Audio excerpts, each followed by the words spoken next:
cukupkan.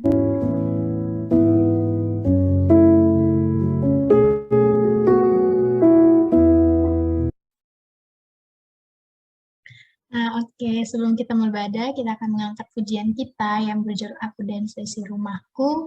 Dan kiranya pujian itu apa ya, relate banget sama kita, anak-anak Tuhan yang dimana kita tuh harus melayani Tuhan dimulai dari kepada operator di persilakan.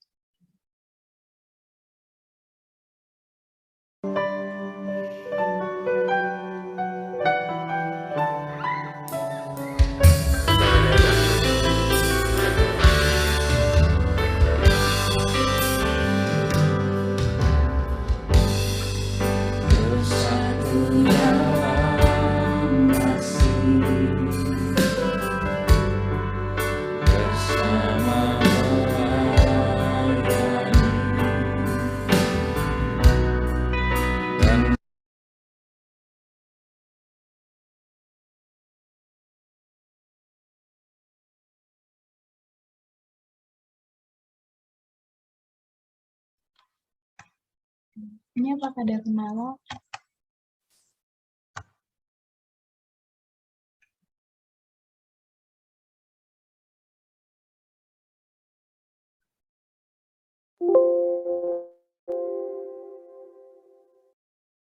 Tunggu sebentar ya teman-teman.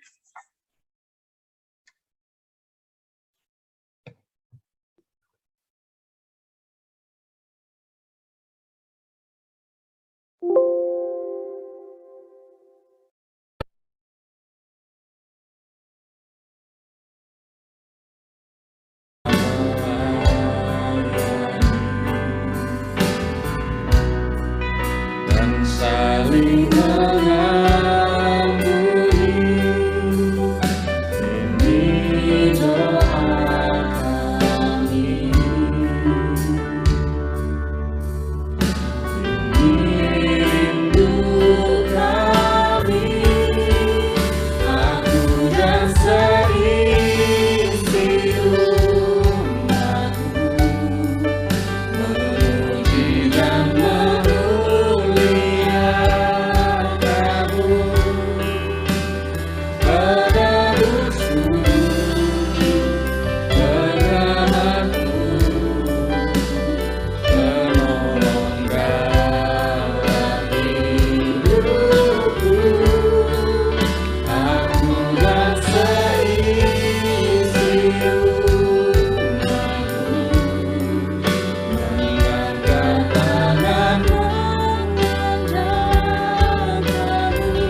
sebelum kita mulai ibadah, mari kita bersatu di dalam doa.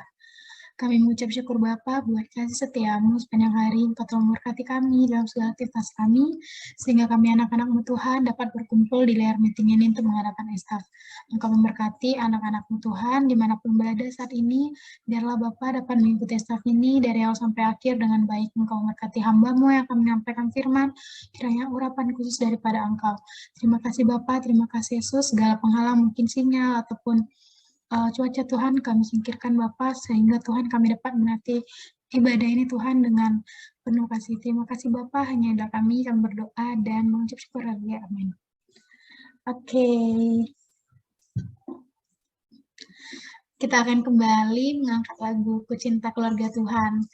Wah, karena tema kita ini kan peran remaja Kristen dalam keluarga. Jadi kayaknya lagu-lagu kita ini temanya tuh tentang cinta di dalam sebuah keluarga. Oke, mari kita sama-sama mengangkat pujian Ku Cinta Keluarga Tuhan. Kepada operator dipersilakan.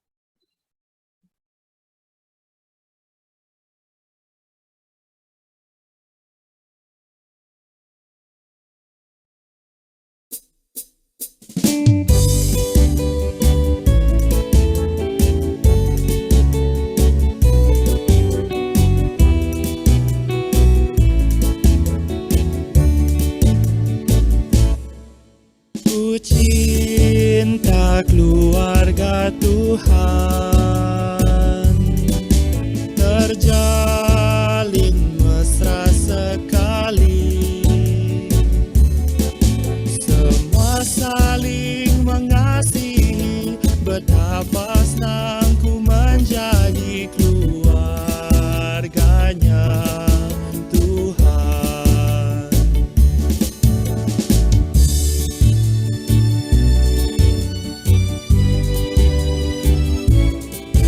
Ku cinta keluarga Tuhan, terjalin mesra sekali, semua saling mengasihi, betapa senang ku menjadi keluarganya Tuhan. Ku cinta keluarga Tuhan, terjalin mesra sekali, semua saling mengasihi, betapa senang ku menjadi keluarganya Tuhan. Semua saling mengasihi, betapa senang ku menjadi keluarganya Tuhan.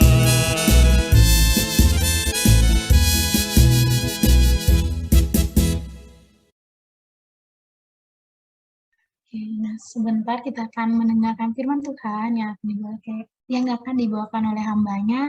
Sebelum itu kita akan mengangkat pujian di dalam Tuhan. Pada operator dipersilakan.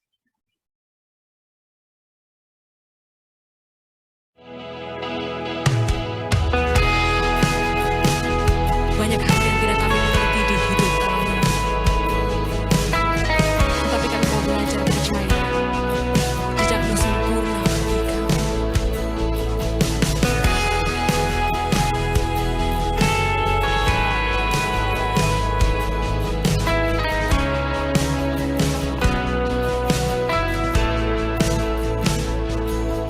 Sering ku tak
Oke.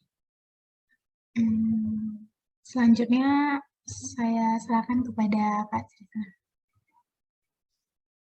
Oke, selamat sore, shalom semuanya. Sebelum kita mulai, mari kita berdoa terlebih dahulu. Suara saya terdengar jelas ya? Aman? Terdengar, Oke, Pak. sebentar, saya sambil share screen. Bisa stop share screen dulu, saya tak share screen. Yes, sudah tampil ya. Oke. Mari kita bersatu di dalam doa. Tuhan Yesus, kami bersyukur untuk kesempatan sore hari ini. Kami bersekutu bersama, berkumpul untuk bersama-sama mau menggali kebenaran firman Tuhan. Kami mau belajar dari kebenaran-Mu tentang bagaimana peran kami sebagai remaja di tengah keluarga. Tuhan pakai masa muda kami di saat ini untuk menolong kami melompat lebih tinggi lagi di dalam Tuhan. Mengalami Allah yang lebih nyata lagi dalam hidup kami. Diutus Tuhan lebih jauh lagi di dalam hidup kami, supaya pada masa-masa berikutnya kami tahu panggilan hidup kami tahu apa yang harus kami lakukan, dan kami menemukan hidup yang berarti di dalam Tuhan. Karena kami percaya hanya Engkaulah kebenaran sejati itu, hanya Engkaulah tujuan hidup yang paling memuaskan di dunia ini. Kami serahkan penyampaian firman hari ini ke dalam tangan-Mu. Urapi hamba yang jauh dari sempurna, yang penuh dosa ini. Sembunyikan hamba di bawah kaki salib-Mu. Biarlah pesan yang dari Tuhan sendiri yang sampai kepada masing-masing pribadi. Dalam nama Tuhan Yesus kami berdoa dan mengucap syukur. Amin. Baik, shalom, selamat sore semuanya.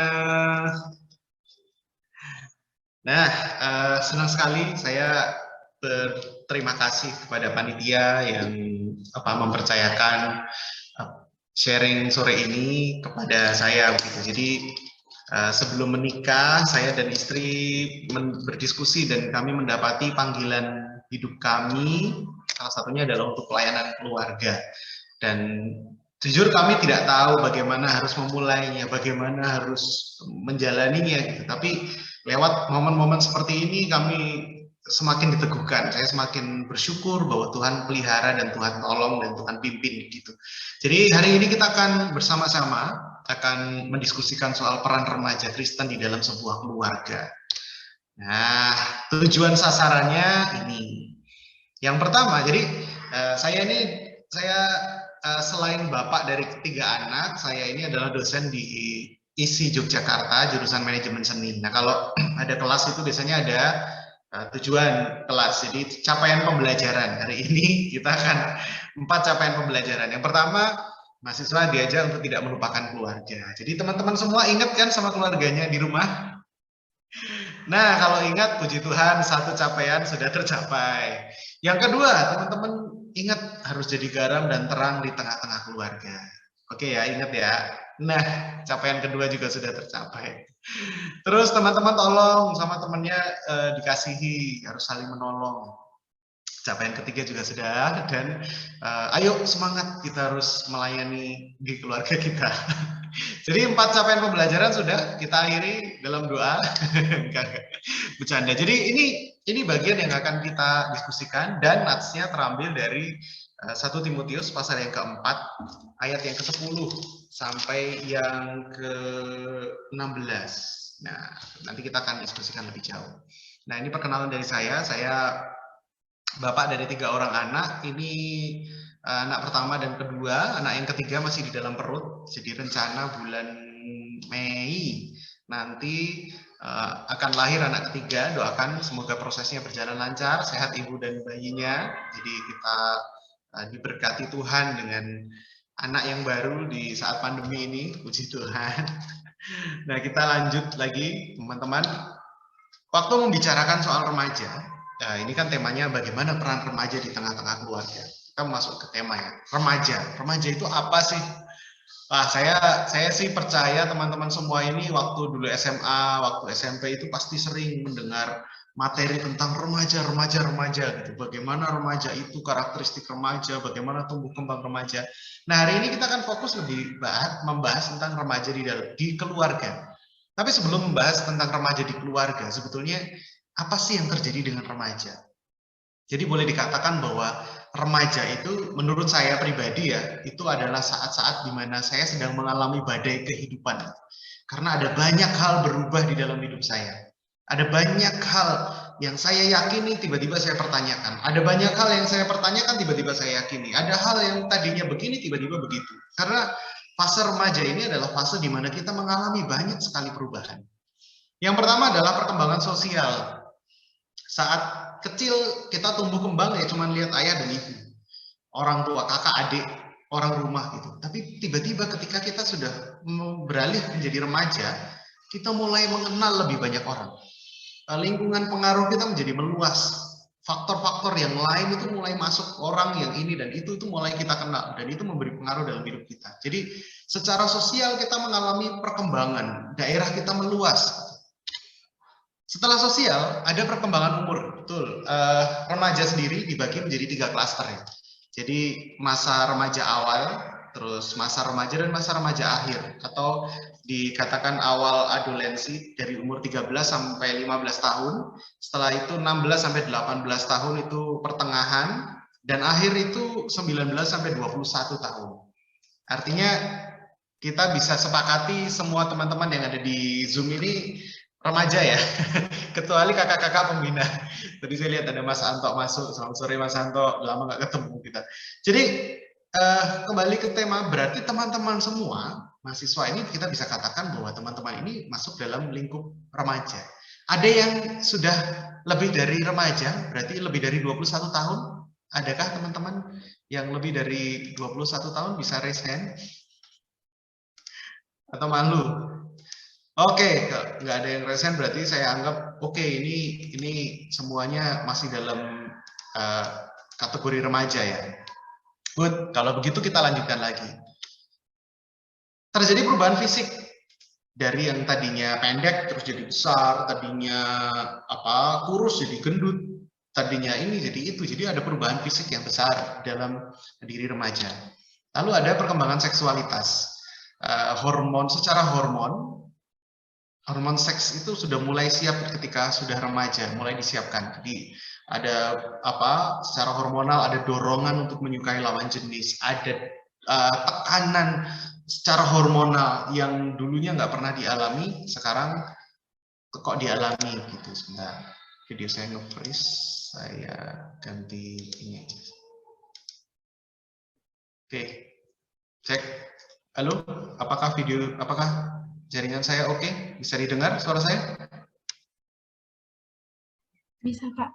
Oke, nah next ya.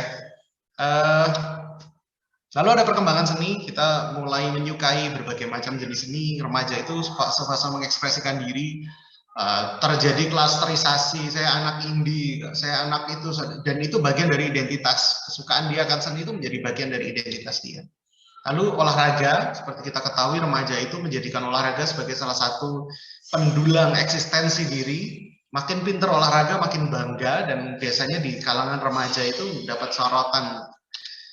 Terus emosionalitas, secara emosi remaja itu bertumbuh, ada yang mood swinger, jadi yang bisa sangat moody, bisa mengalami perasaan yang begitu berbeda dari dulu, kesedihannya mulai beda, termasuk secara emosional dia gampang sekali digosok gitu. Jadi itu kenapa ya saya membayangkan kenapa kalau kampanye itu banyak remaja, anak-anak remaja kampanye kok dicoreng-coreng, kepanasan, nggak dapat apa-apa, tapi mereka mau gitu. Ya itu faktor emosinya udah kena. Jadi hal pas mereka tumbuh pas ada dorongan itu. Lalu ada perkembangan religiusitas. Jadi saya sendiri terima Yesus saat remaja, dan saat remaja ini kita sudah mulai menyadari adanya ketuhanan, dan keimanan kita itu bukan lagi iman yang dulu dikatakan orang tua begini atau begitu. Artinya apa? Kita memutuskan sendiri, saya mau percaya apa, dan saya mau mengalami apa. Di momen ini menurut saya ada satu perubahan besar, di mana kita mulai mengalami Tuhan. Orang yang menerima Yesus sebagai Tuhan dan Juru Selamat pribadi di saat remaja mulai berjumpa dengan Tuhan, mulai berpengalaman dengan Tuhan. Berdoa, mendapat jawaban doa, bergumul, mendapat pimpinan Tuhan, mengalami ini dan itu.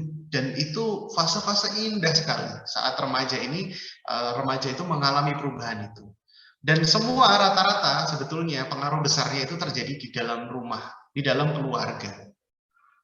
Nah, persis seperti apa yang akan kita bahas, bahwa remaja itu sebetulnya jangkar besarnya itu adalah di rumah.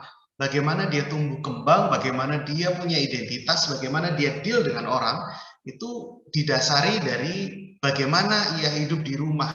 Sekalipun ngekos jauh dari rumah secara fisik, tapi saat-saat tumbuh kembangnya selama di rumah itu akan membekas dan dibawa ke tempat yang baru, menjadi identitas dirinya. Nah, berbicara soal keluarga, jadi keluarga itu adalah wadah primer dan fundamental bagi pembentukan tiap anggotanya. Saya mengasih bold pada primer dan fundamental. Keluarga itu adalah momen-momen pembentukan awal seseorang, momen-momen yang sangat krusial bagi seseorang dalam tumbuh kembang. Apa yang dibilang keluarga, apa yang dilakukan keluarga, itu akan dianggap sebagai kebenaran oleh seseorang.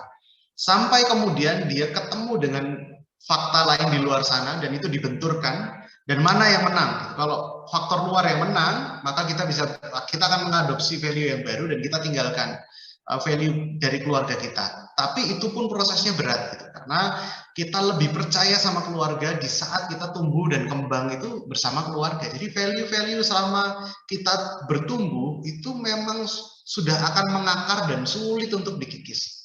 Kecuali benar-benar nilai kebenaran yang dibenturkan terus secara konsisten diberikan, dan itu sangat kuat. Gitu. Itu kenapa ada satu video yang di-sharekan di WhatsApp, ada anak kecil yang men-sharingkan tentang bagaimana dia membela agamanya, yaitu dengan cara dia mau pasang bom di badan dia, karena dia percaya kalau saya pasang bom di badan saya akan meninggal dengan sangat mulia. Bahkan ada video di situ cerita, ada video loh, ada orang yang badannya sudah meledak tapi wajahnya tersenyum. Jadi nilai-nilai yang ditanamkan di keluarga apapun itu akan menjadi satu hal yang sangat dipercaya oleh anak dan oleh kita, karena kita kan tumbuh di keluarga saat kita besar. Jadi saat kita tumbuh besar itu akan mengakar kuat dan sulit untuk digoyang, kecuali benar-benar menggoyangnya dengan konsisten, dengan intens dan lain sebagainya. Artinya keputusan kita untuk membangun keluarga nanti itu harus diputuskan baik-baik, karena kita akan mewariskan generasi yang punya value tertentu, dan value itu harus kita jaga baik-baik. Itu kenapa saya dan istri percaya bahwa pendidik pertama itu adalah ibu, dan rumah itu adalah sekolah pertamanya si anak. Sekolah-sekolah berikutnya itu didasarkan pada sekolah pertama itu. Itu kenapa kami memutuskan homeschooling dan ini dan itu, karena bagi kami ini penting sekali, dan itu kenapa kami sangat tergerak untuk pelayanan keluarga, gitu. Karena bagi kami ini dasar yang sangat penting untuk merubah satu masyarakat atau merubah orang lah. Nah, masalahnya adalah saya dan Anda dan kita semua itu tumbuh di keluarga yang mewariskan dua hal, satu kelebihan, yang kedua kelemahan. Kelebihan jelas, ada keluarga yang disiplin, rapi, ada keluarga yang sangat murah hati, ada keluarga yang sangat bermisi kemana-mana, ada keluarga yang sangat biblical, sangat cinta firman Tuhan. Jadi mewariskan kelebihan. Tapi di sisi lain, sebagai manusia berdosa, orang tua kita itu juga punya potensi untuk melakukan dosa. Keluarga-keluarga berpotensi untuk jatuh dalam dosa dan melakukan pelanggaran firman Tuhan yang berakibat pada anak, gitu, pada saya sebagai anak, dan saya akan bawa. Nah, keluarga seperti apa yang ketika sudah jatuh dalam dosa? Ada keluarga istilahnya broken home. Seperti apa itu? Satu, perceraian. Keluarga yang sudah jatuh dalam dosa mengenal kata perceraian. Firman Tuhan bilang nggak boleh, tapi ini terjadi, nggak bisa disangkal lagi. Dan perceraian itu selalu korbannya tiga, ayah, ibu, dan anak. Anaknya bingung mau ikut siapa, anaknya jadi mempertanyakan lagi, cinta itu bener nggak? Ayah itu sayang sama ibu nggak? Ibu sayang sama ayah nggak? Komitmen mereka bisa dipegang nggak kok sampai terjadi perceraian? Apalagi satu pihaknya selingkuh gitu. Jadi dia mempertanyakan lagi, ayahku ini baik nggak sih kok dia melakukan ini? Atau dia bisa percaya sama laki-laki nggak sih? Kalau misalnya anak perempuan gitu lihat ayahnya begitu, dia bisa percaya sama laki-laki nggak sih? Nah, itu membawa luka ketika dewasa. Lalu kebudayaan bisu dalam keluarga, diem-dieman, urusanku kita nggak saling mencampuri. Kita tinggal serumah, hati kita tapi nggak terpaut gitu. Jadi rumah yang dingin, rumahnya udah nggak ada feeling apa-apa. Jadi itu juga menimbulkan trauma dan luka di hati anak yang membuat dia jadi susah merasakan kehangatan kasih itu seperti apa. Mungkin dia bisa menutup diri untuk disayangi, bahkan diberi perhatian aja dia nggak mau, dikasih nggak mau.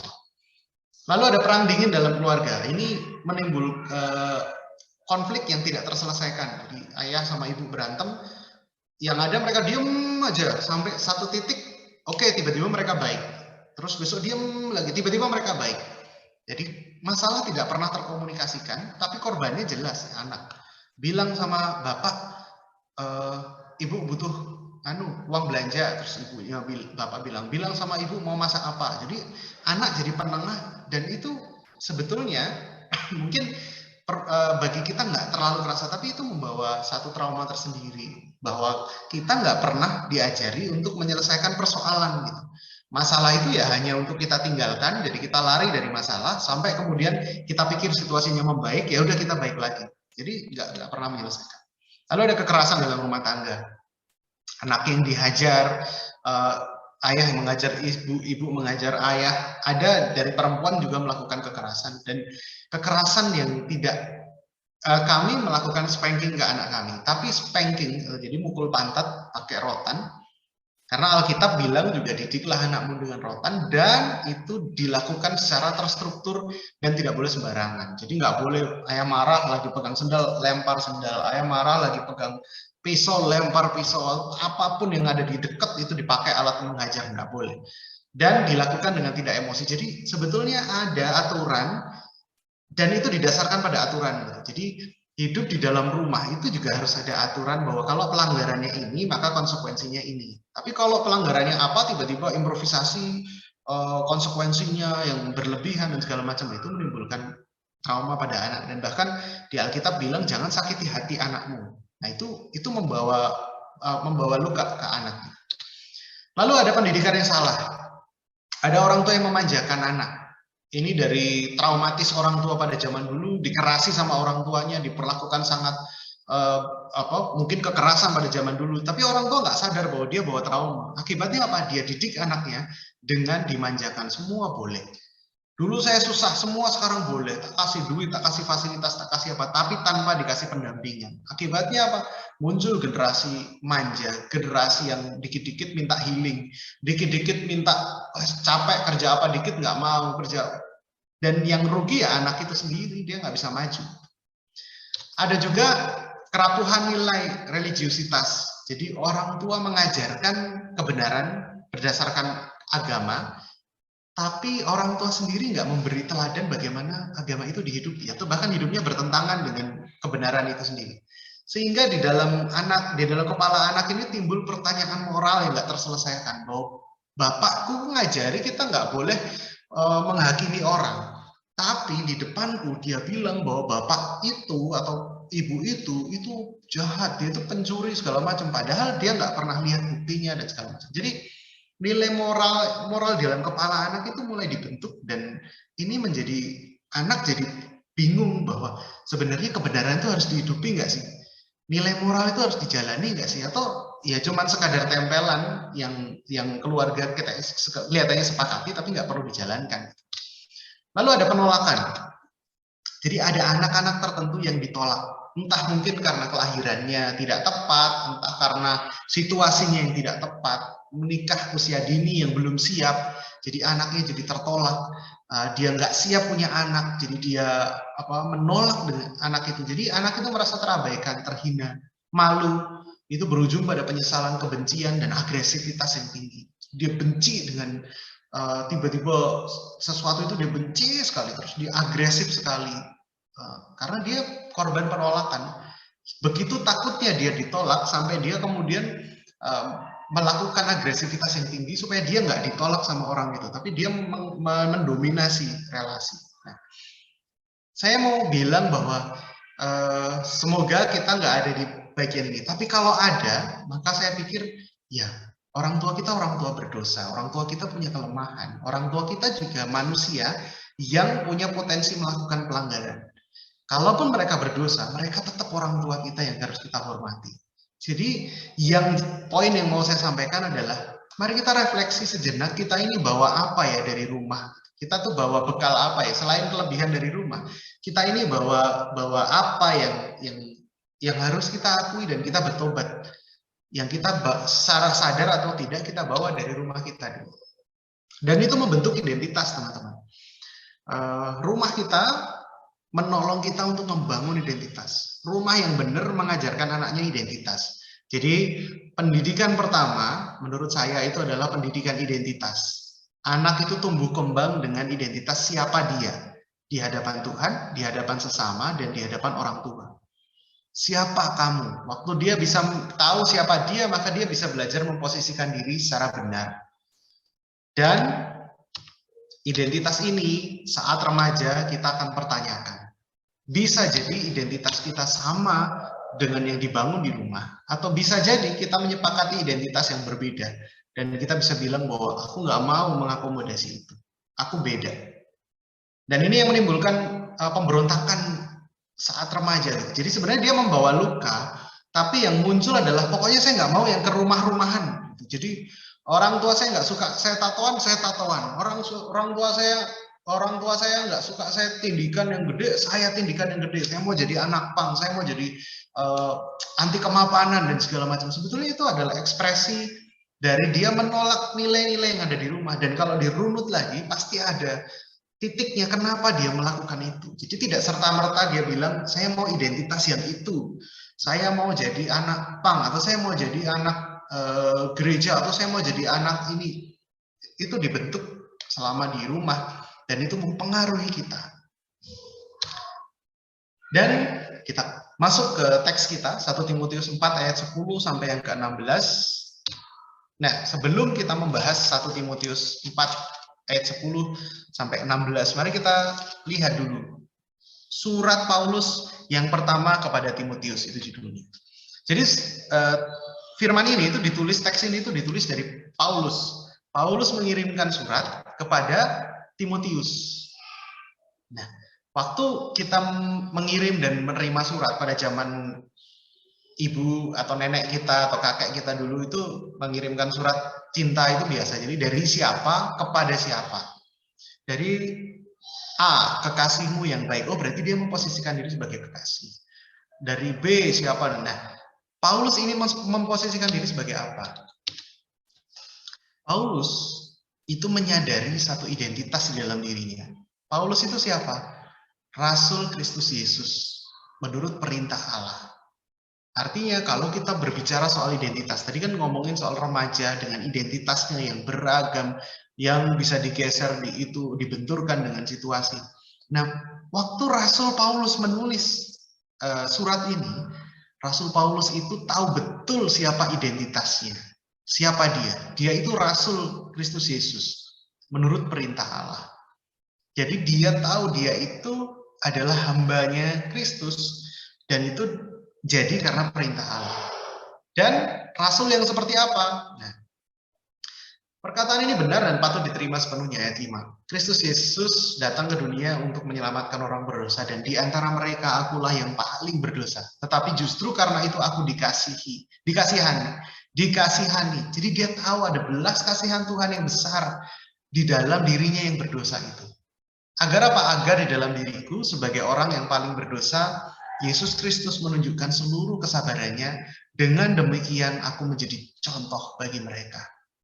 Waktu Paulus bilang identitasku adalah sebagai rasul, bukan berarti bahwa dia itu tidak punya masa lalu, bukan berarti dia tidak punya luka, bukan berarti dia tidak punya dosa. Tapi dia menerima dirinya dengan segala luka dan segala keberdosaannya untuk tahu identitasnya di hadapan Kristus ketika dia berjumpa dengan Kristus. Sama dengan kita semua, teman-teman.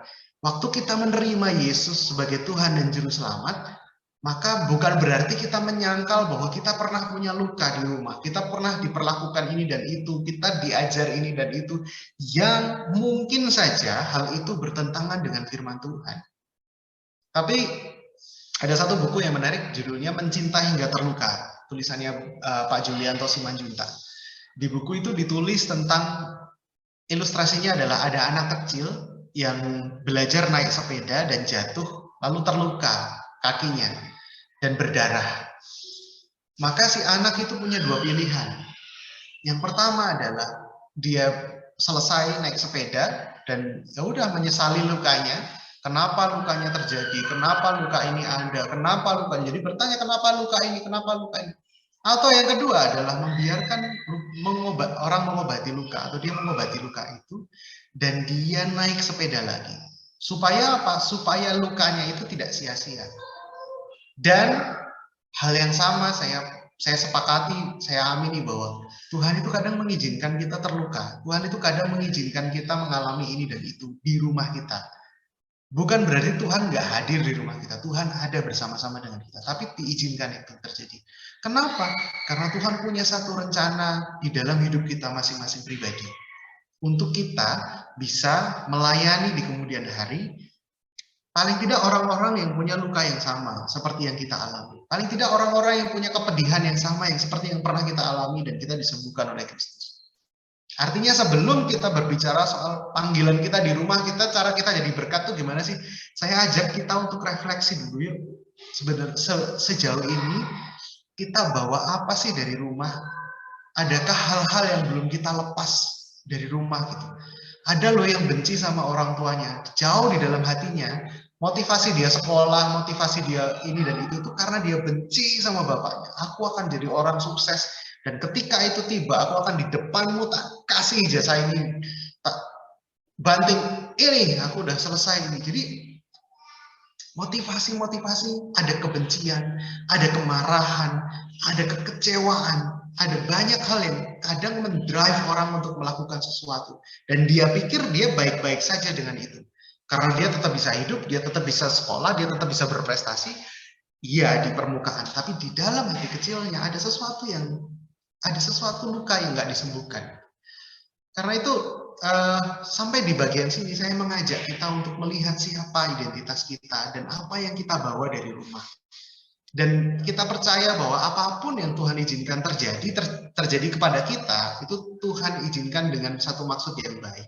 Seperti Paulus yang punya masa lalu, tapi dia sadar bahwa masa lalu itu ada agar di dalam diriku ini sebagai orang yang paling berdosa, Kristus menunjukkan seluruh kesabarannya.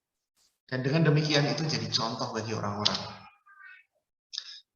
Ketika Paulus menyadari identitasnya dan panggilannya, ternyata dia juga memberikan identitas dan panggilan itu kepada Timotius. Dia mentransfer identitas dan panggilan itu. Tugas ini kuberikan kepadamu, Timotius anakku, ayat 1 Timotius 1 ayat 18. Jadi Paulus menolong Timotius untuk menyadari identitasnya di hadapan Tuhan. Kamu ini dipanggil loh Timotius, kamu punya panggilan ini. Dan panggilan ini kuteruskan padamu. Nah, bagaimana dengan kita teman-teman? Siapa kita? Sudahkah teman-teman merenung, Tuhan mau saya ini melakukan apa ke depan? Terlalu dangkal waktu kita ngomong saya besok mau sekolah selesai, saya kerja saya di sini, saya menikah segala macam. Sudah, terus mau apa? Apa yang saya ingin lakukan dalam hidup? Siapa saya ini? Dan pertanyaan besarnya itu, siapa saya di hadapan Tuhan? Kiranya sampai di bagian awal ini kita melihat bahwa Allah itu adalah Allah yang beserta kita, Allah yang ada di tengah segala luka kita, termasuk luka kita di keluarga, dan Allah yang akan menggunakan luka itu untuk menyatakan kemuliaannya di kemudian hari. Nah, kita masuk ke pembahasan kita. Nats kita sore hari ini dari 1 Timotius 4 ayat 10 sampai 16. Itulah sebabnya kita berjerih payah dan berjuang, karena kita menaruh pengharapan kita kepada Allah yang hidup, juru selamat semua manusia, terutama mereka yang percaya. Beritakanlah dan ajarkanlah semuanya itu. Janganlah seorang pun menganggap engkau rendah karena engkau muda. Jadilah teladan bagi orang-orang percaya dalam perkataanmu, dalam tingkah lakumu, dalam kasihmu, dalam kesetiaanmu, dan dalam kesucianmu. Sementara itu sampai aku datang, bertekunlah dalam membaca kitab-kitab suci, dalam membangun dan dalam mengajar. Jangan lalai dalam mempergunakan karunia yang ada padamu, yang telah diberikan kepadamu oleh nubuat dan dengan penumpangan tangan sidang penatua. Perhatikanlah semuanya itu, hiduplah di dalamnya supaya kemajuanmu nyata kepada semua orang. Awasilah dirimu sendiri dan awasilah ajaranmu. Bertekunlah dalam semuanya itu, karena dengan berbuat demikian engkau akan menyelamatkan dirimu dan semua orang yang mendengar engkau. Teman-teman semua, kita sering nih mengutip, janganlah seorang pun menganggap engkau rendah karena engkau muda. Jadilah teladan bagi orang percaya dalam perkataanmu, dalam tingkah lakumu, dalam kasihmu, dalam kesetiaan, dan dalam kesucianmu. Tapi kalau kita perhatikan perikop ini, di 1 Timotius pasal 4, itu Timotius itu sebetulnya sedang menghadapi satu situasi yang sangat sulit. Karena dia itu sedang ada di usia muda dan dia menghadapi satu tantangan yang harus dia selesaikan. Ini yang sering kita kutip, jangan seorang pun menganggap engkau rendah karena engkau muda. Jadilah teladan. Kita selalu, oke, saya harus jadi teladan. Saya nggak mau dianggap rendah karena saya muda. Ya, dan kita bilang, zaman Timotius mungkin gampang ya, zaman sekarang sulit. Tunggu dulu. Pada zaman Timotius itu menghadapi satu tantangan yang tidak ringan, teman-teman. Kalau kita baca di pasal 4 ayat 1, tetapi Roh dengan tegas mengatakan bahwa di waktu-waktu kemudian ada orang-orang yang akan murtad lalu mengikuti roh-roh penyesat dan ajaran-ajaran setan. Jadi pada zaman itu ada ajaran sesat yang disampaikan oleh orang-orang dan itu menjadi ancaman bagi ajaran sehat. Ajarannya oleh tipu daya pendusta-pendusta yang hati nuraninya memakai cap mereka. Jadi kalau di NIV dikatakan seperti dicap dengan besi panas. Jadi kayak hewan yang dilabeli dengan besi panas. Jadi ajaran-ajaran itu tuh benar-benar sudah mendarah daging pada orang yang mengucapkan. Jadi benar-benar melekat erat kepada mereka. Ajarannya apa? Mereka dilarang kawin, dilarang makan makanan yang diciptakan Allah. Jadi nggak boleh makan makanan tertentu, nggak boleh kawin. Dan Timotius harus menghadapi ajaran-ajaran itu. Masalahnya adalah satu, ada penyesat. 1 Timotius 4 ayat 1 sampai 3 di sana dikatakan. Yang kedua, Timotius itu masih muda. Jadi di dalam 1 Timotius 4 ayat 12 dikatakan, janganlah seorang menganggap engkau rendah karena engkau muda. Timotius itu konon umurnya masih 30-an. Jadi pada zaman itu orang-orang di usia itu ya masih terhitung muda. Dan dia masih nggak terlalu didengar. Karena orang-orang muda itu jauh dibanding dengan orang-orang tetua yang berpengalaman pada zaman itu yang dianggap. Jadi Timotius punya tantangan yang berat. Satu lagi, Timotius itu jauh dari Paulus, karena Paulus bilang, perhatikanlah semua supaya nanti Paulus akan datang. Sementara itu sampai aku datang, ayat 13, bertekunlah dalam membaca kitab-kitab suci. Jadi Paulus itu nggak ada bersama-sama dengan Timotius, mentornya sendiri nggak ada. Dan dia menghadapi tantangan ini. Di masa mudanya, di dalam identitas yang dia sudah tahu dia harus ngapain, bukan berarti masalahnya selesai. Tapi dia menghadapi satu tantangan, yaitu penyesat, dia masih muda, dan dia jauh dari Paulus. Nah mungkin juga, sekarang kita juga menghadapi masalah yang sama, teman-teman. Kita menghadapi berbagai macam informasi di luar sana. Berbagai macam nilai, penyesat-penyesat di luar sana yang sungguh sangat luar biasa. Mungkin kita bicara soal LGBT, bisa berdebat loh, banyak orang yang bisa memperdebatkan boleh nggak LGBT. Ada dasar firman, ada yang berargumen ini, berargumen itu, dan segala macam. Jadi di luar sana, ngeri sekali. Masih LGBT, soal legalisasi ganja misalnya. Itu juga banyak pertentangannya, banyak argumennya ini dan itu. Banyak hal yang teman-teman akan hadapi nanti. Ada nilai-nilai yang mulai dikompromikan. Boleh nggak sih, kalau dulu saya bilang kita belajar kita nggak boleh korupsi, tapi boleh nggak sih kalau ini tuh uang yang saya nggak niat korupsi, cuman ini kan bagian dari umumnya kantor ini ya pembagiannya seperti itu. Nah, Mulai itu, nilai-nilai itu dipertentangkan. Boleh nggak sih menikah beda agama? Wong yang jalanin bisa kok, ada lagu yang mengajarkan Tuhan kita satu, kita yang tak sama. Jadi Tuhannya satu, cuman kita yang nggak sama. Jadi nggak apa-apa. Nah itu kan banyak value di luar sana. Lalu ada Timotius yang masih muda. Di dalam kemudaan kita, kalau tadi kita di keluarga itu sudah dibentuk, dan kita pakai terang firman Tuhan untuk tahu mana value yang benar, mana yang enggak. Dan itu pun kita masih menghadapi nilai-nilai dari luar yang akan kita saring, dan kita ini masih muda. Jadi kita mungkin di keluarga juga nggak terlalu didengar, di luar juga kita belum banyak didengar. Jadi itu jadi tantangan kita. Dan jauh dari Paulus, ada mentor. Kadang kita punya mentor, nah itu baik sekali. Kalau punya mentor, punya kakak KTB, punya pendamping, wah itu puji Tuhan. Tapi kalau enggak, maka ini jadi tantangan tersendiri. Tapi waktu Timotius yang muda menghadapi tantangan yang berat itu, ternyata ada solusinya.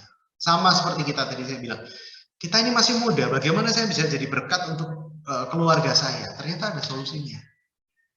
Di 1 Timotius 4 ayat 4 dikatakan, karena semua yang diciptakan Allah itu baik, dan satu pun tidak ada yang haram, jika diterima dengan ucapan syukur. Sebab semuanya itu dikuduskan oleh firman Allah dan oleh doa.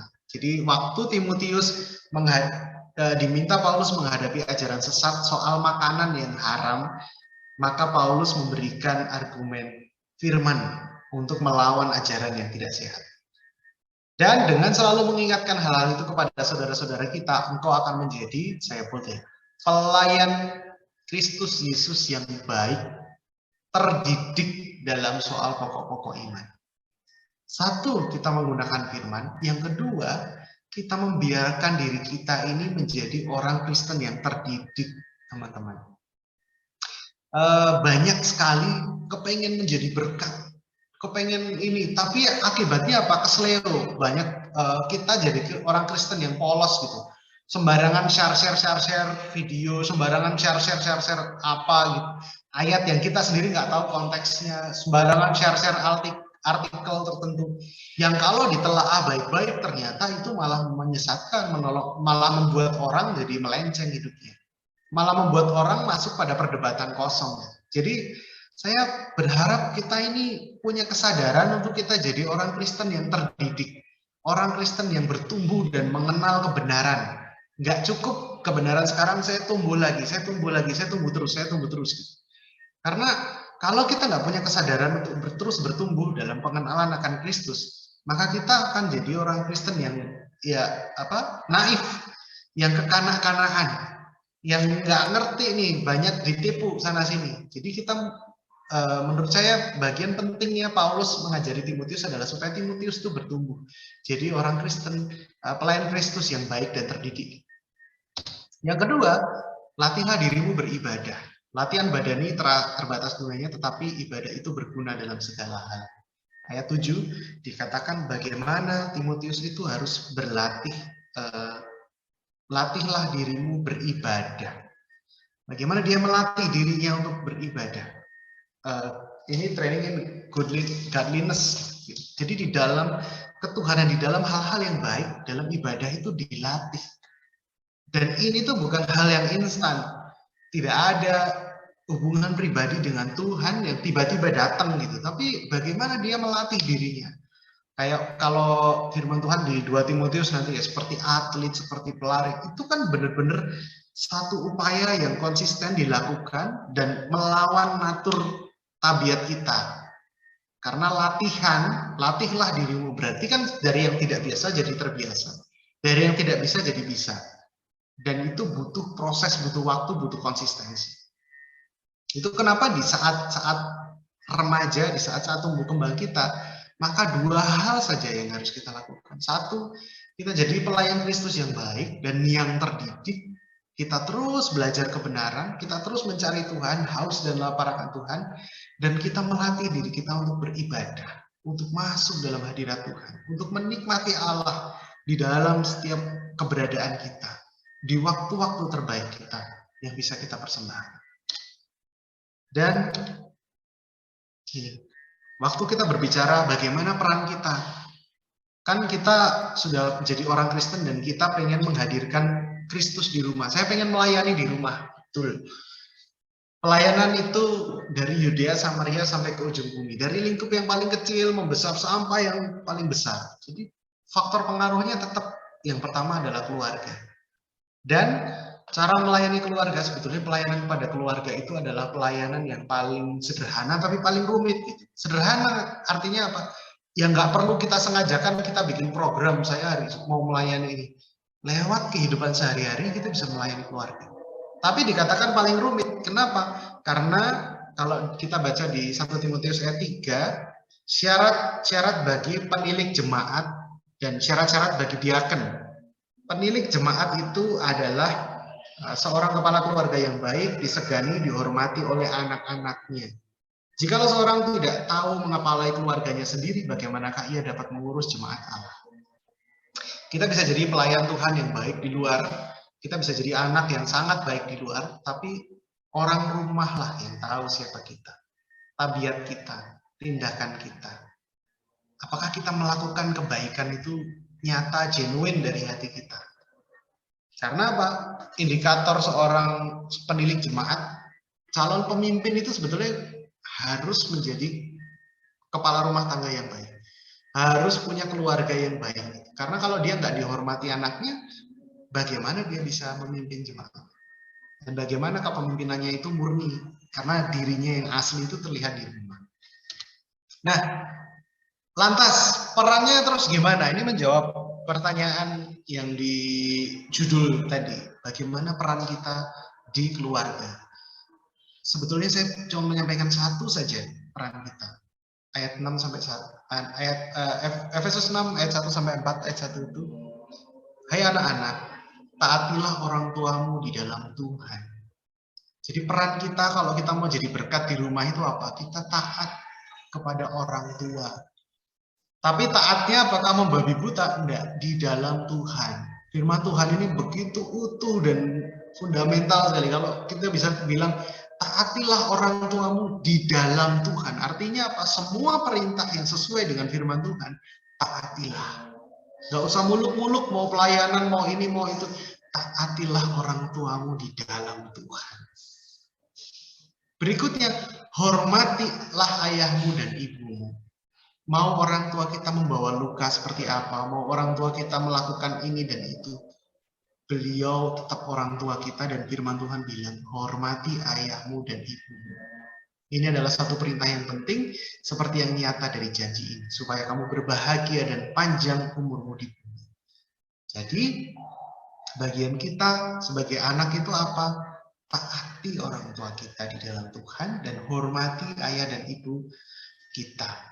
Kita punya luka, kita minta Tuhan sembuhkan, kita berdamai dengan itu, dan kita belajar untuk mentaati dan menghormati orang tua kita. Supaya kita bersiap sebagai orang tua di kemudian hari. Sebagai menghasilkan generasi yang berbeda. Oke, Tuhan biarkan saya tumbuh besar di keluarga ini. Tapi ketika kita sudah belajar kebenaran, kita terima Yesus, maka akan ada generasi baru yang muncul. Mulai dari kita sampai ke bawah kita harusnya berubah. Harusnya mengalami perbaikan, mengalami Kristus yang lebih di dalam langkah-langkah hidup kita. Nah, otoritas di dalam keluarga, dan kita harus belajar mentaati ini. Ini payung otoritas. Ada Kristus, ada suami, ada istri, dan ada anak. Sebagai anak, tugas kita tuh cuma dua, teman-teman. Satu, mengasihi orang tua kita. Yang kedua, mentaati mereka. Jadi dua hal saja, mengasihi dan mentaati orang tua kita. Kalau dua hal itu kita sudah lakukan dengan sepenuh hati, dengan penghayatan firman yang dalam dan dengan kasih Kristus, maka nggak mungkin orang tua nggak mengalami Kristus yang hidup. Mungkin kalau orang tua kita bukan orang percaya, ya saatnya tunjukkan kasih Kristus itu. Saatnya kita menyatakan bahwa nilai kerajaan surga ini adalah begini. Saya diminta menghormati orang tua, saya diminta untuk mentaati orang tua kita. Nah, Sampai di sini yang saya sharingkan. Jadi mungkin satu dua kebenaran sederhana bahwa kalau kita mau jadi berkat di rumah, udah nggak perlu muluk-muluk, nggak perlu rumit-rumit. Rumah kita memang bukan rumah yang sempurna. Orang tua kita memang bukan orang tua yang tanpa dosa. Tapi mari kita terima mereka, kita mengampuni mereka, kita mengampuni diri kita mengizinkan Tuhan menyembuhkan luka kita, dan kita belajar untuk jadi anak yang mengasihi orang tua kita dan mentaati mereka di dalam Tuhan. Tuhan Yesus memberkati. Mari kita bersatu dalam doa. Tuhan Yesus, kami bersyukur untuk sore hari ini Allah yang menolong kami ada dengan bantuan teknologi ini, dan biarlah firman-Mu menetap dalam hati kami, mengubah kami, menolong kami untuk terus mengevaluasi dan mengalami Kristus lebih lagi. Kami serahkan persekutuan ini ke dalam tangan. Dalam nama Tuhan Yesus kami berdoa dan mengucap syukur. Amin. Terima kasih.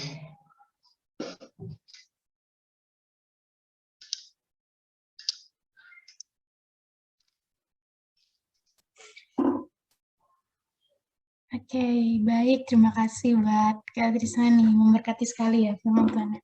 Nah, oke, sebentar kita akan masuk ke sesi pertanyaan dan diskusi. Mungkin dari kakak dan teman-teman, kalau ada nih yang ingin ditanyain, boleh banget nih di kolom komentar atau di kolom chat, atau open mic juga boleh.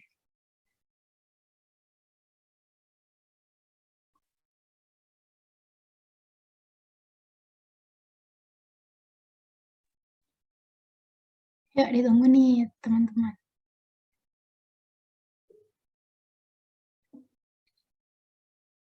Ada yang resen, Catherine Novianti. Oke Kak, mungkin langsung bertanya aja ya Kak. Sebelumnya shalom Kak Trisna. Terima kasih banyak Kak atas firman yang telah disampaikan pada hari ini. Nah, saya ingin bertanya seperti ini Kak. Kan tadi Kakak mengatakan bahwa keluarga ini kan merupakan ibaratnya primer ya Kak. Seorang anak itu pasti pertama sekali itu ketemunya sama keluarga, sama orang tua gitu. Nah, tapi mungkin ada beberapa kasus, misalnya anaknya merasa tidak nyaman gitu Kak untuk cerita, untuk curhat atau sharing ke orang tuanya sendiri, jadi lebih suka menutup-nutupi. Ditambah lagi sebenarnya ini ada cerita dari teman saya sendiri Kak, di mana orang tuanya sangat strict ya Kak, jadi kayak strict parents gitu. Nah jadi dia mau cerita ke orang tuanya itu kayak susah, takut di judge duluan sebelum dia cerita. Terus teman saya itu jadi lebih ini sih Kak, lebih sering senang untuk bergaul di luar daripada pulang ke rumah kayak gitu. Nah, kira-kira nih Kak, gimana sih caranya supaya menghadapi kasus seperti itu? Karena tadi Kakak bilang kan bahwa keluarga ini ibaratnya sebagai tempat awal bertumbuh seorang anak seperti itu Kak. Mungkin itu saja Kak, terima kasih. Oke, terima kasih. Ya, pertanyaan yang bagus gitu. Jadi, bagaimana jika orang tua kita kalau kita mau bilang sesuatu tuh udah dihakimi duluan. Saya juga ngalamin. Jadi baru ngomong apa dikit, bukannya padahal kita maunya diskusi dulu gitu loh, pandangan kita, tapi udah bangun tembok dulu, wah langsung dihakimi, langsung. Ya itu bagian dari yang saya alami dan saya nggak pengen anak saya mengalami itu. Saya berdoa semoga Tuhan terus beri hikmat, saya jadi teman diskusi buat anak besok. Jadi sampai sekarang saya belajar untuk kalau dia ada ide yang aneh-aneh gitu ya, nggak langsung dihakimi, diajak diskusi, kenapa idemu begini, kenapa begini, nanti dampaknya gimana, baru ketemu solusinya. Tapi kalau kasusnya orang tua, kita kan nggak bisa mengubah orang tua. Orang tua kita ya seperti itu, kita nggak bisa paksa mereka berubah. Yang jelas kita diminta menghormati dan mentaati. Tapi ada solusi lain nih. Saya itu dulu merasakan ada proses reparenting. Tahu konsep reparenting ya, jadi Tuhan tuh hadirkan orang-orang yang dewasa secara rohani di sekitar kita untuk jadi tempat kita beraktivitas yang seharusnya kita bisa dapat di orang tua, sebenarnya bisa jadi kita bisa dapat ke kakak rohani yang tentu yang lebih rohani ya, maksudnya lebih dewasa gitu. Hati-hati dengan jebakan peer gitu. Kita pikir teman kita sebaya nyamannya sama dia, sahabatan sama dia, tapi kita nggak tahu dia itu dibentuknya seperti apa. Jadi saran-saran yang muncul itu jadi seperti apa. Kayak pecahnya kerajaan Israel itu kan terjadi karena raja itu meminta pertimbangan kepada orang yang nggak bijak. Orang-orang tua yang bijak itu malah sama dia diabaikan. Orang-orang yang tidak bijak, teman-teman sebayanya, itu yang didengerin. Nah, itu yang bahaya. Jadi menurut saya, nggak apa-apa, cari pembimbing rohani yang kamu percaya, yang satu jenis kelamin sebisa mungkin ya, untuk kemudian bisa curhat, bisa sharing. Aku punya persoalan begini, bisa ada pertimbangan nggak, ada supaya apa? Dia belajar untuk melihat kita lebih utuh. Dan sekarang ada banyak konseling Kristen. Nah, itu kita harus manfaatkan tuh, banyak lembaga-lembaga pelayanan yang fokusnya ke konseling Kristen gitu. Nah, satu pastikan konselingnya benar ya, ke tempat yang benar. Yang kedua ya itu tadi, hindari jatuh di dalam dosa dengan konseling ke jenis kelamin yang sama. Kita mungkin merasa aduh apaan sih, strict banget, tapi jangan, kita nggak boleh naif bahwa ada loh kasus-kasus seperti itu. Jadi ada kasus-kasus yang malah jatuh dalam dosa gara-gara yaitu konselingnya tidak pada tempatnya tidak tepat, orangnya tidak tepat, situasinya tidak tepat. Jadi ya wes, yang terjadi bukannya apa yang baik, tapi malah dia kepleset, nambah lagi masalah baru. Jadi menurut saya nggak apa-apa, orang tua nggak harus dipaksa berubah, tapi kita bisa belajar untuk konseling pada orang-orang yang lebih dewasa, dan kita juga mulai buka hati sedikit-sedikit cerita kepada orang tua di level yang kita tahu bahwa sebenarnya nggak ekstrim, ajak diskusi, ajak ini dan itu. Jadi menurut saya konseling itu bukan untuk orang sakit gitu ya, wah dia konseling nih, dia pasti sakit nih, dia enggak, justru itu membuat kita sehat. Dan sekarang kita harus melek sama konseling, dan itu yang membuat kita healing. Jadi menurut saya healing sekarang kan mengalami kedangkalan makna. Healing itu cuman keluar dari rutinitas, pergi ke tempat yang baru, kita bilang healing. Padahal itu masalahnya tuh nggak selesai. Itu seperti kita luka di tangan, berdarah, terus kita beli es krim, dan kita bisa bilang ini healing es krim ini. Karena begitu saya makan es krim, luka saya nggak terasa sakit. Ya benar, karena itu diversion. Kita teralih perhatian dari sakit ke hal yang kita nikmati. Masalahnya lukanya nggak sembuh. Tapi kalau kita belajar konseling ke tempat yang benar, kita belajar melihat luka kita tuh di mana, dikorek sampai dalam, sampai kita ketemu akar masalahnya, dan kita belajar membiarkan diri kita disembuhkan di situ. Karena seringkali kita keep sendiri luka itu sampai ya kita sakit sendiri dan kita menyakiti orang secara tidak sadar. Begitu. Terima kasih. Terima kasih banyak Kak Trisna atas jawabannya. Ya, yang lain monggo.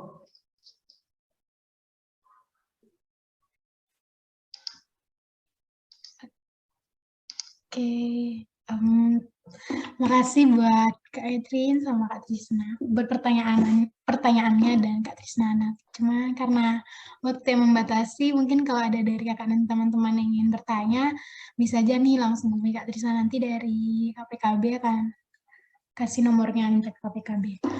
Oke, mungkin boleh di next.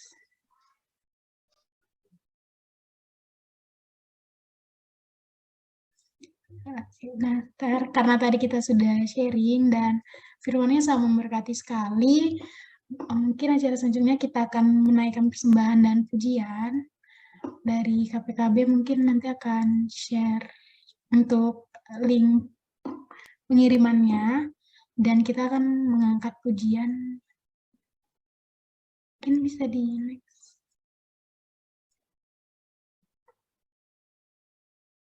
Anggur baru. Kepada operator dipersilakan.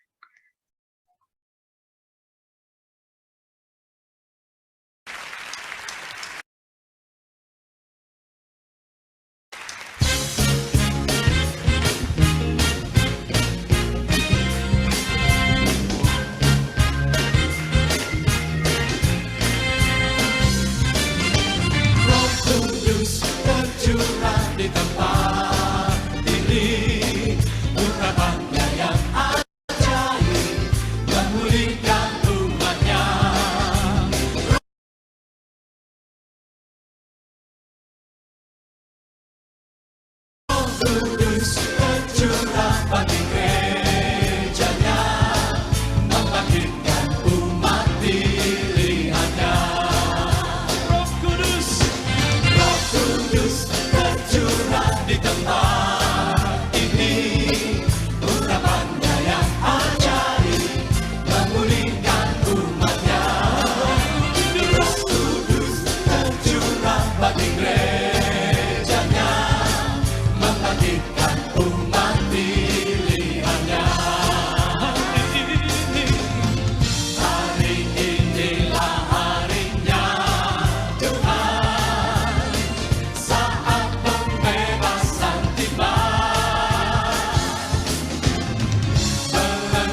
kiranya setiap persembahan yang udah diberikan itu dapat memberkati dan Tuhan balas jadi firman-Nya.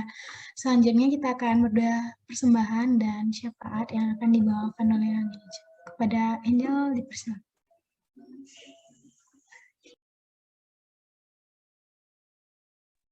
Mari kakak-kakak dan teman-teman semua kita bersatu dalam doa.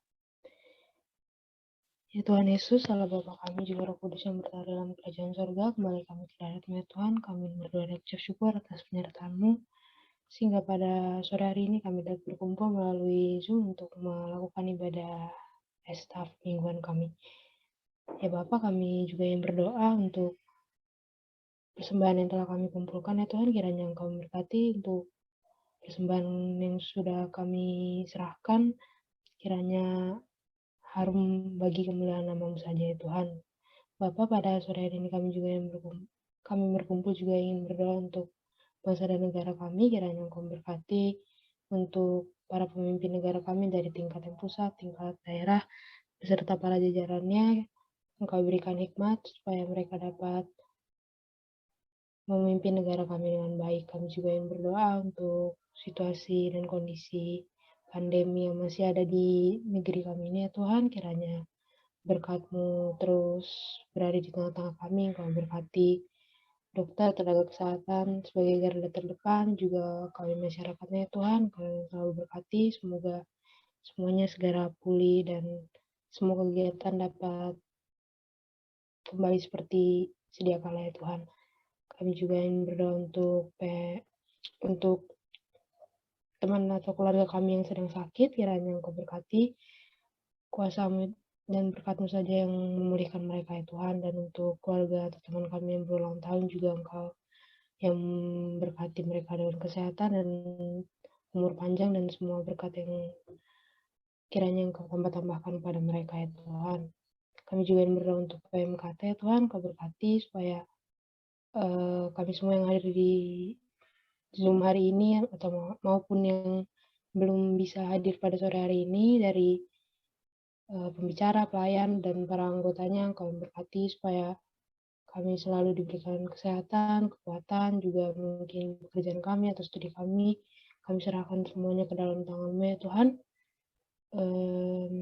Berkati supaya pada minggu-minggu berikutnya kami dapat terus berkumpul melalui ibadah estaf ini untuk memuji dan memuliakan nama saja. Inilah doa yang kami panjatkan kepada-Mu Tuhan pada sore hari ini. Kami serahkan semuanya ke dalam tangan dan kehendak-Mu saja. Hanya di dalam nama anak-Mu, Tuhan Yesus Kristus, Juru Selamat kami telah berdoa dan ucap syukur. Haleluya. Amin.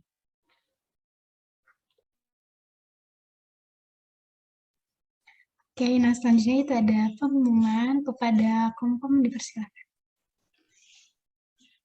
Oke, halo teman-teman, aku bakal mewakili Komkom untuk ngasih tahu pengumuman estaf kali ini. Kita lanjut.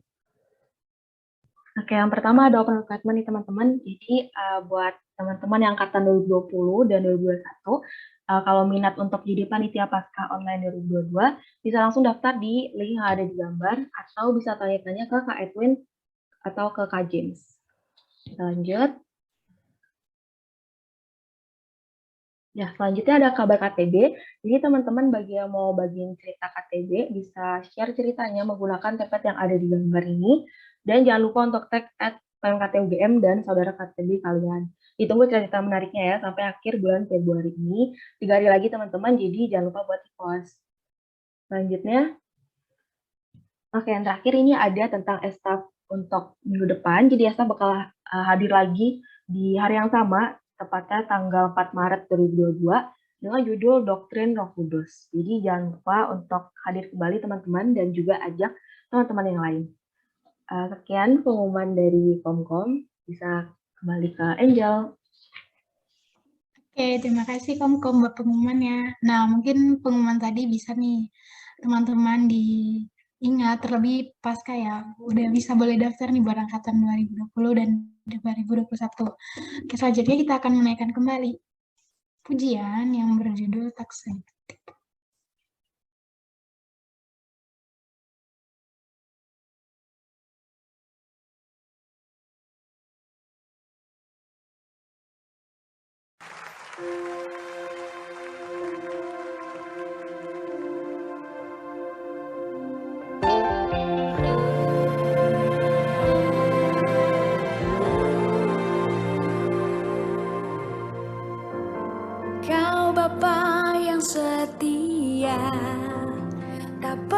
rasa detik kau tinggalkan diriku.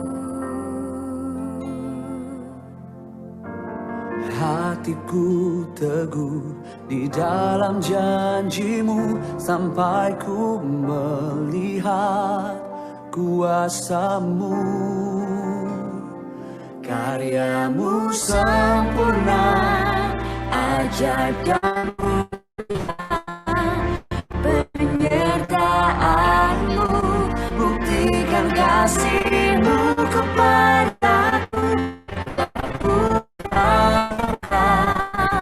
Yesus terindah.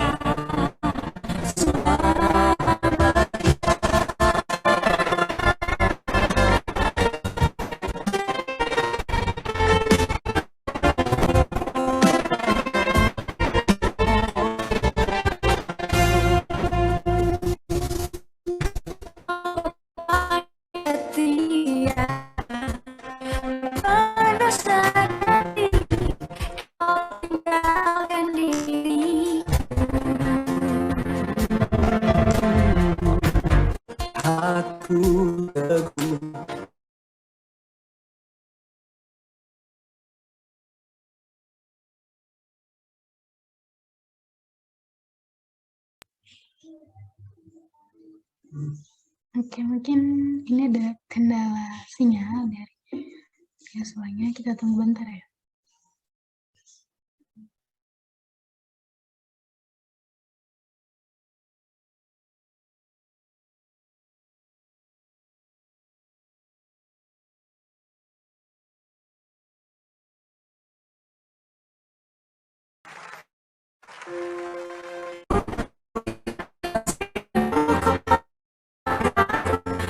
Agungkan Engkau, Yesus termulia, kasih-Mu terindah selamanya.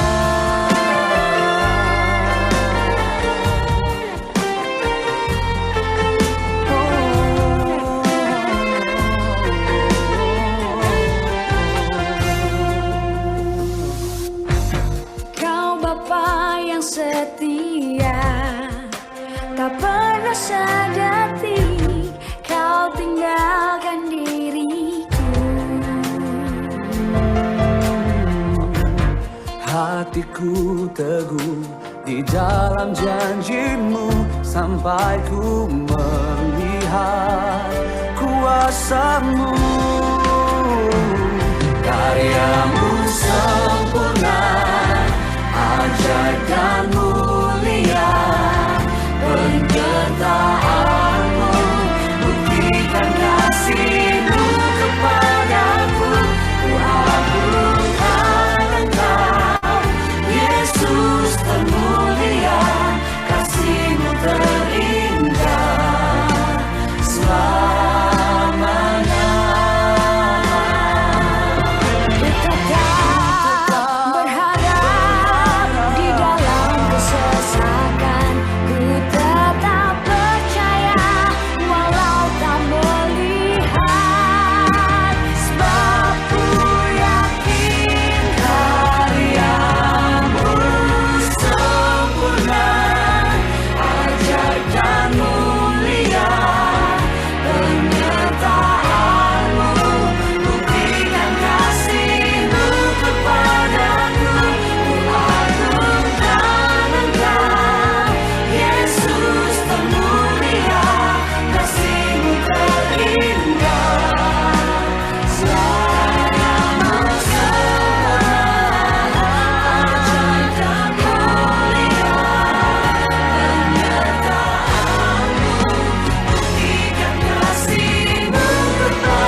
nggak terasa banget kita udah sampai di penghujung ibadah SK kita hari ini.